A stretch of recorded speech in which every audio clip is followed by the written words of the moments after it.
what is a first day motion? This is kind of the very beginning of the Chapter 11 process, right? It's the formal beginning of the process, although usually, always, if there are first day motions, it means by necessity there was a lot of work prior to Yeah, just deciding to file and yeah. and all of that. Yeah. So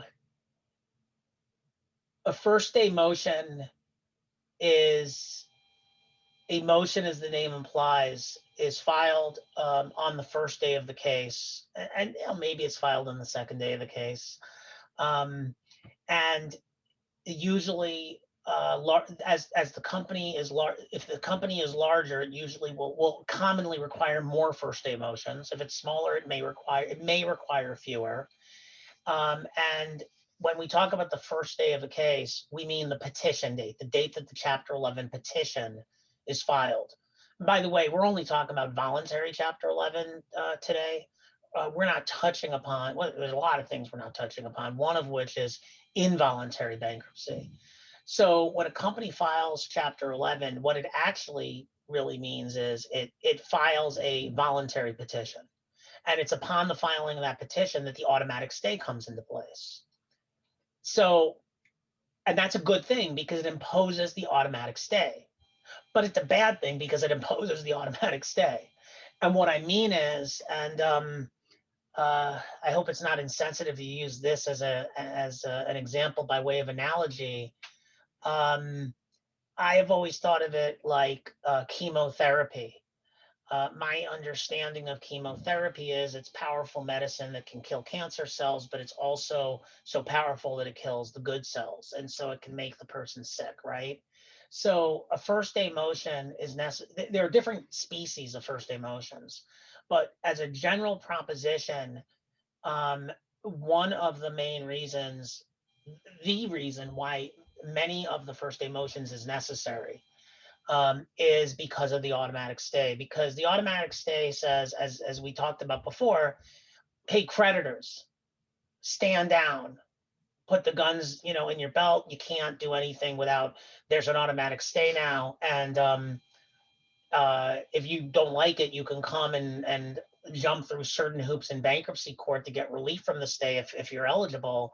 But, you cannot get a dime from this debtor right now. And that rule is subject to exceptions, but that's the general rule. But the medicine of the automatic stay is stronger because it also says, oh, by the way, debtor, that goes to you, that applies to you too. You can't pay somebody just because you want to. You can't pay any pre-petition debts. Didn't you get the memo? And and that's the default. So in real life, what that means is you have a factory of 1,000 people. They're paid in arrears by 2 weeks. Last payday was like almost 2 weeks ago. Let's say payday is on Friday. ADP or whatever, out service. You fund payroll on Thursday. Payday's on Friday. You fund it on Thursday. You file bankruptcy on Tuesday. You file bankruptcy on Tuesday. You can't pay your people.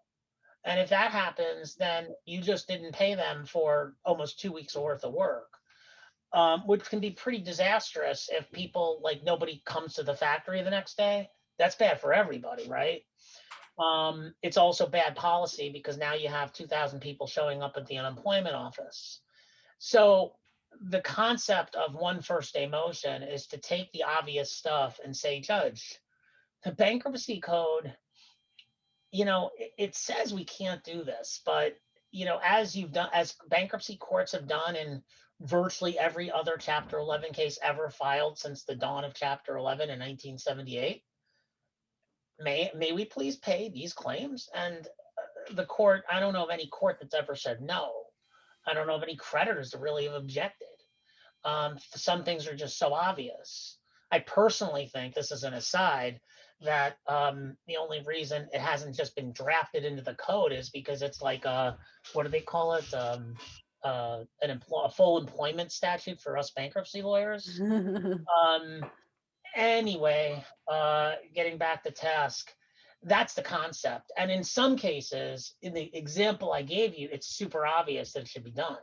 Now, there's other things that some debtors will stick in their wage, we call it the wage motion. Back in the day, in addition to paying those 2,000 factory workers, it also said, oh, by the way, we're going to pay the CEO and the board what we owe them for the last X number of weeks or months.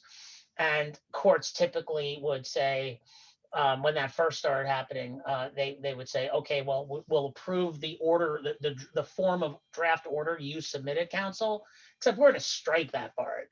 That's nonsense. That's not, maybe it's appropriate, but it's not necessary on the first day.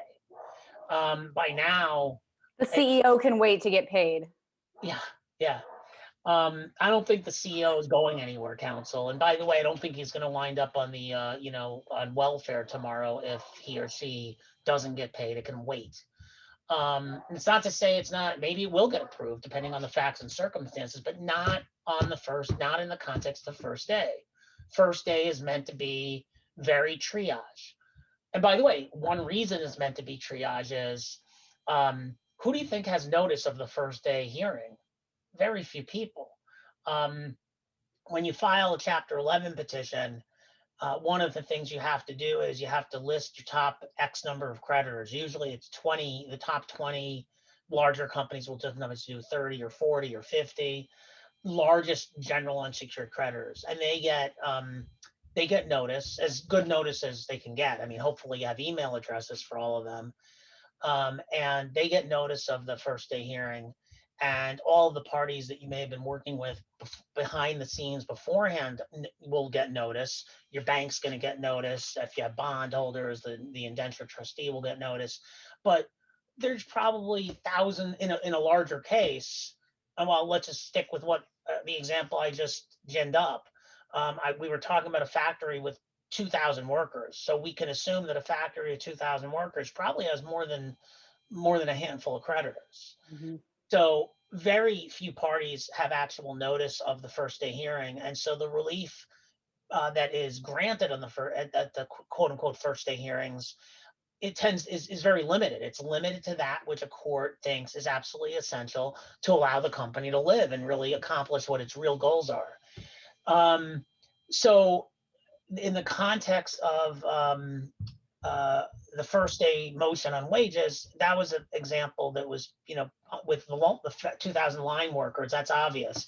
Something less obvious, not the polar opposite, but it's the same concept, but less obvious that it should be granted, is what is typically referred to as either critical trade or essential trade, where you say to the judge, we owe lots of creditors, lots of vendors, unsecured vendors, lots of money.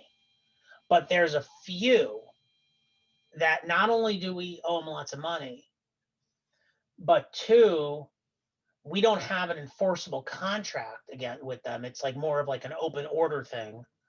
And three, we need them. We need them or we shut down. It's like that time I restructured I'm smiling, the DeLorean time machine company. And there was You did? Wow, that's a pretty cool company. Yeah, J. Fox was terrific. And the only supplier of the flux capacitor, which made the time machine element work, was this professor, what's his name's company. He was sole source. And if he didn't supply us, we were dead on arrival. And so when you have situations like that, and it doesn't need to be that extreme or made up, shouldn't be made up, then a court is able to say, okay, we're going to make an exception. Your first day motion, critical trade motion, or essential trade or essential vendor motion, is granted.